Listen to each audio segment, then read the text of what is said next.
Hello and welcome back to another episode of the Big Solo Boy Photography Podcast. Kurt bailed on me last minute, so here I am on my lonesome, getting it done. I don't want to miss a week. It's Sunday morning as I record, and this is supposed to go up tonight. More than likely it'll go up by tomorrow morning, as I'm going to be out for most of the day. But the important thing is I'm gonna get the episode up regardless.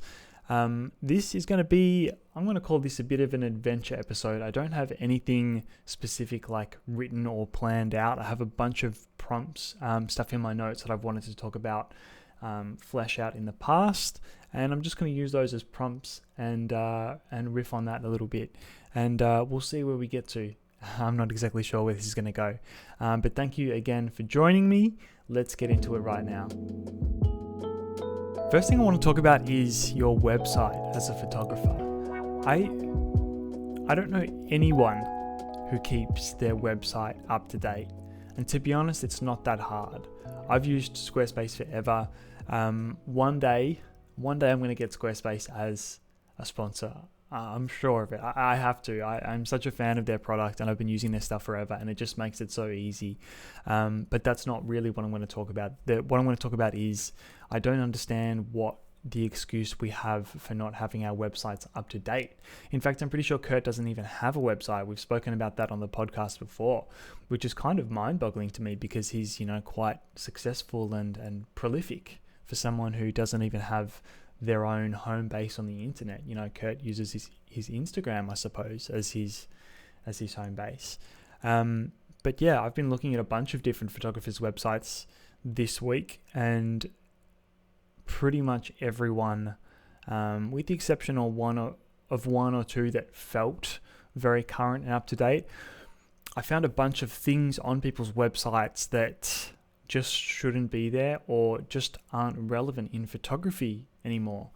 The first thing, it's so little, but it's such a pet hate of mine, and I've been guilty of it in the past, but it's, you scroll down to someone's website and they've got, let's say their name is John Smith, and they'll have at the very bottom, copyright John Smith 2017 or 2015 or 2019, whenever the website was created. And at the time, I get it. It feels like you put that little tag on there because it's like, I've just updated it and I want to show everyone how current this website is. But then the ironic thing is, as it ages, it just shows how lazy you are and the poor attention to detail. Like seriously, if you Google commercial photographer in your city, I guarantee that 7 out of the 10 top hits on the first page of Google will have something down the bottom like that. They'll have like a little date, copyright John Smith, and they'll have a date that's out of date.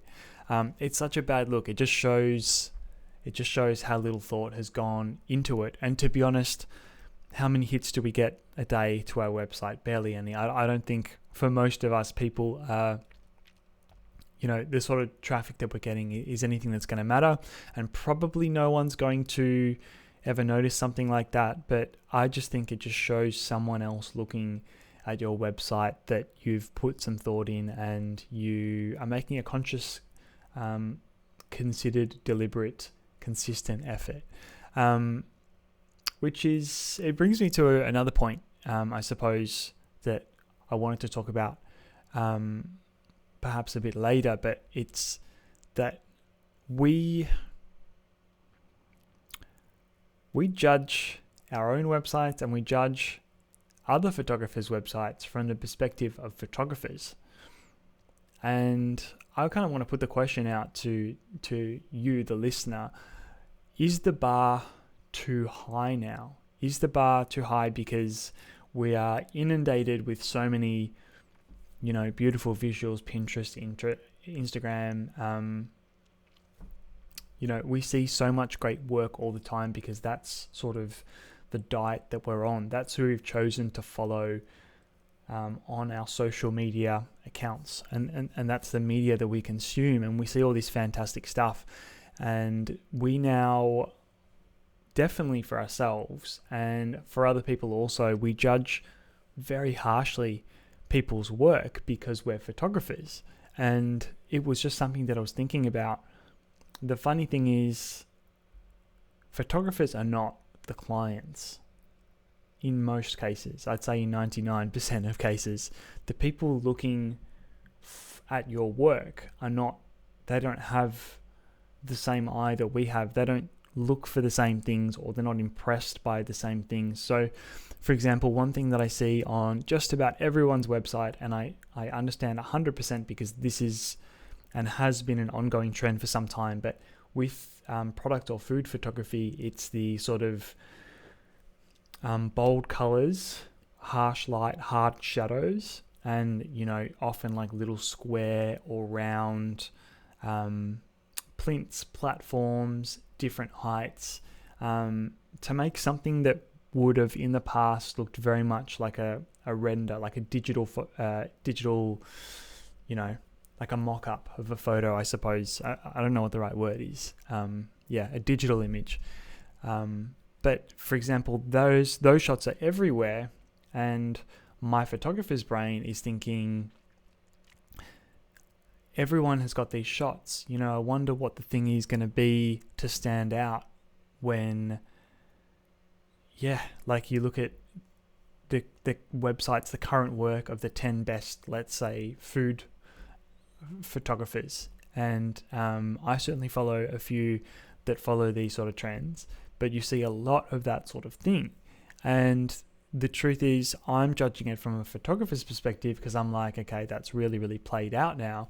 But in actual fact, the reason there's so much of that is because that's where the client's taste is. And often the clients are not photographers. Often the clients are marketing or product development or designers or whatever. And that's their taste. So the reason that photographers have that stuff on their website is because that's what everyone wants to see, and that's what everyone's still doing. It's just this weird sort of loop. It's this weird paradox.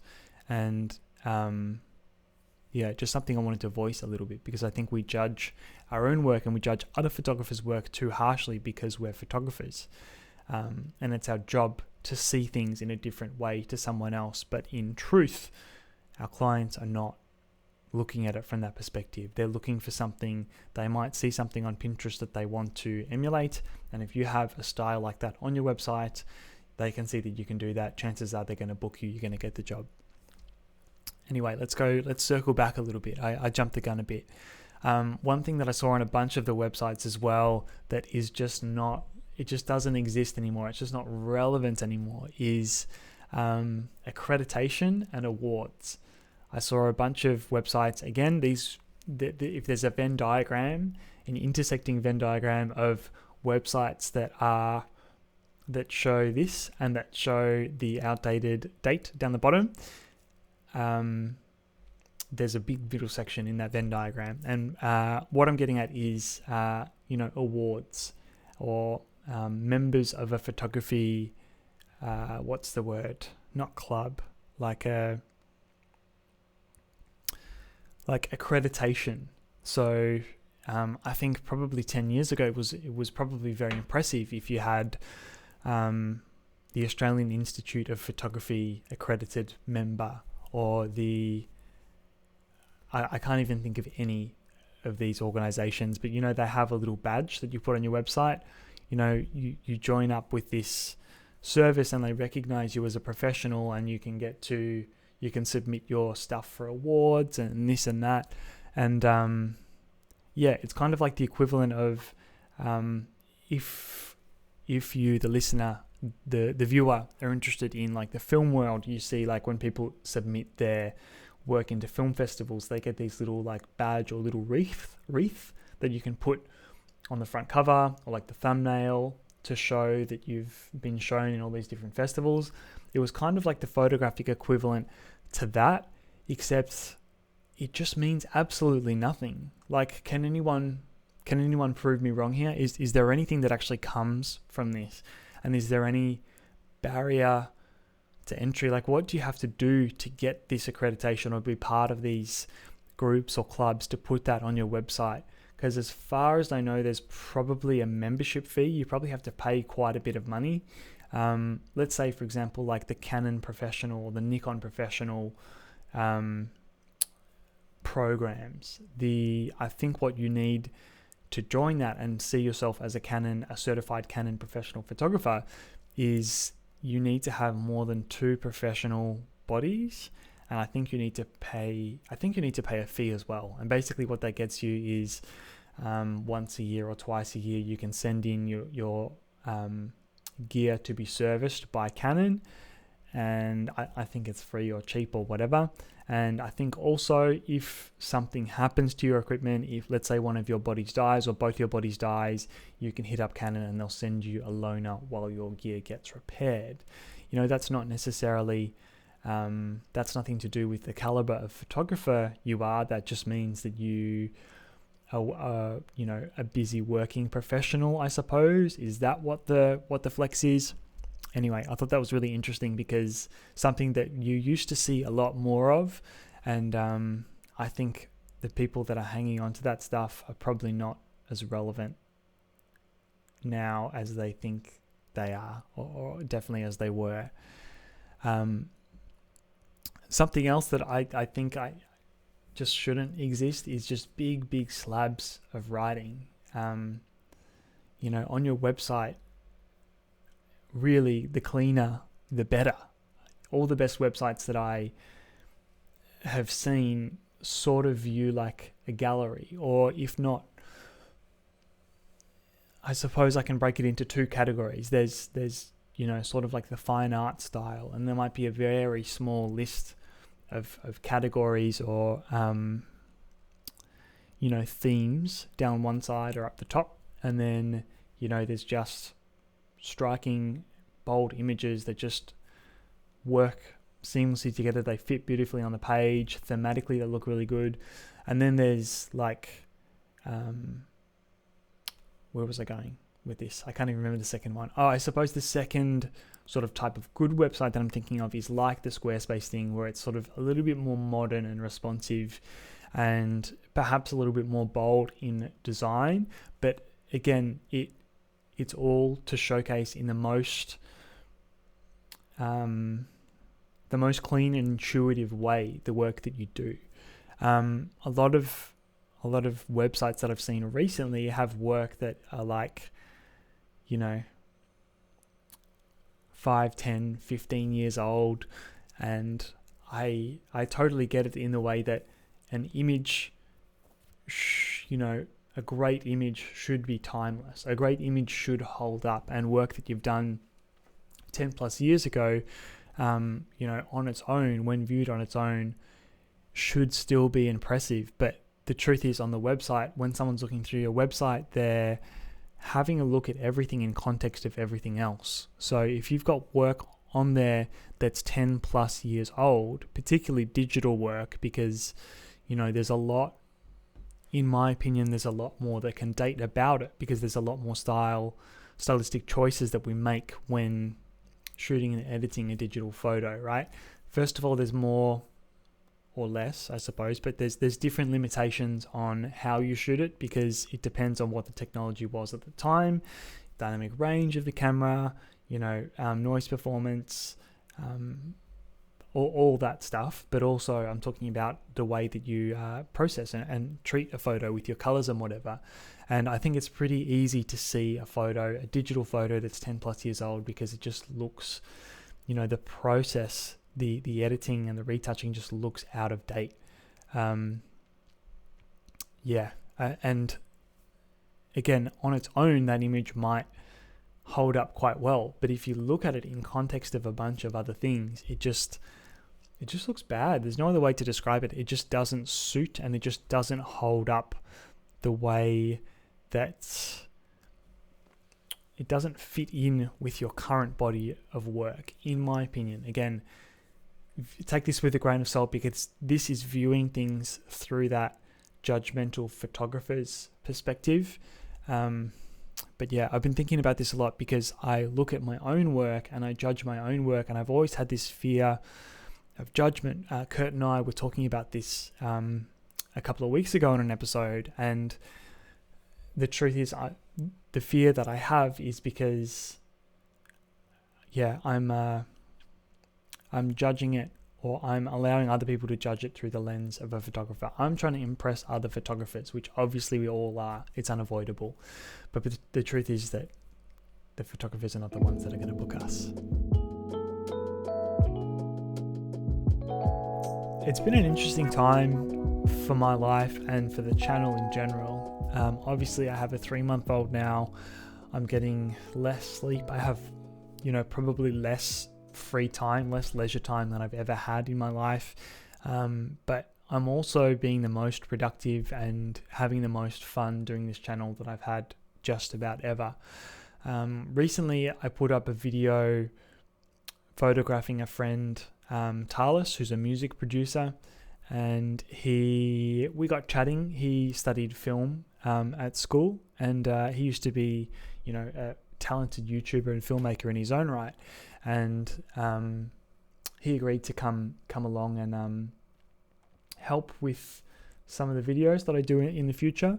I should put the call out if anyone is interested in being involved in the channel. By all means, let me know. I would love to chat with you and see how we can make it beneficial for both parties. Talis has come along now. Is it just one day? I think just one day. And we had a really good day in the city. We filmed a couple of videos, and it just has gotten to the point now where I need to invest a little bit in what I'm doing, because there's just a limit to what I can do on my own.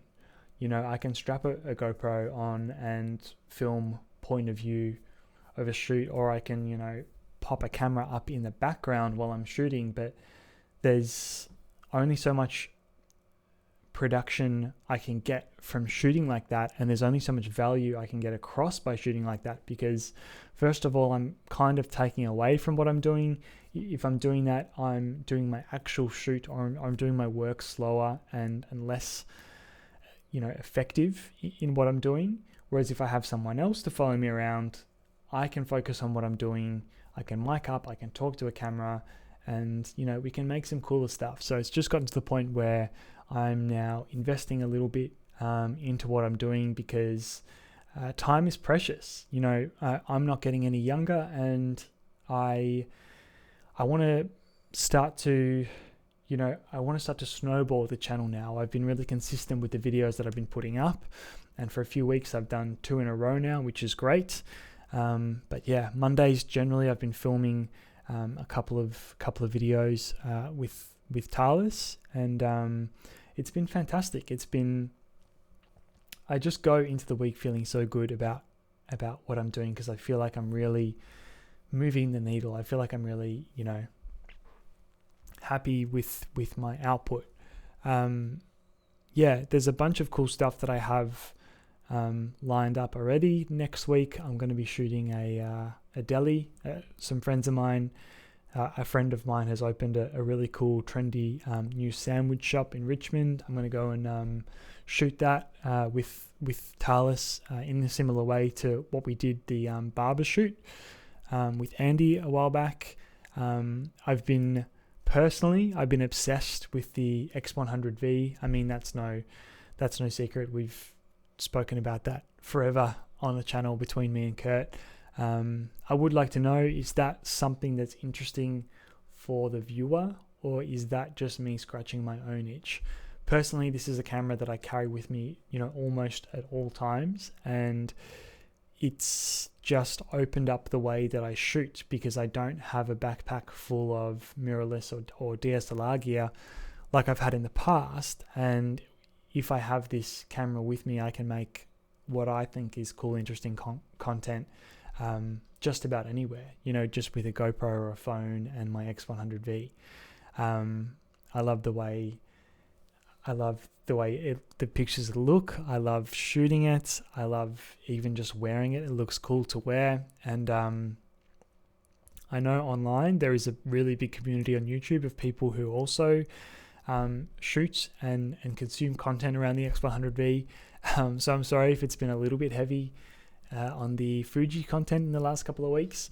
but it's a really interesting little camera and really fun to make videos with.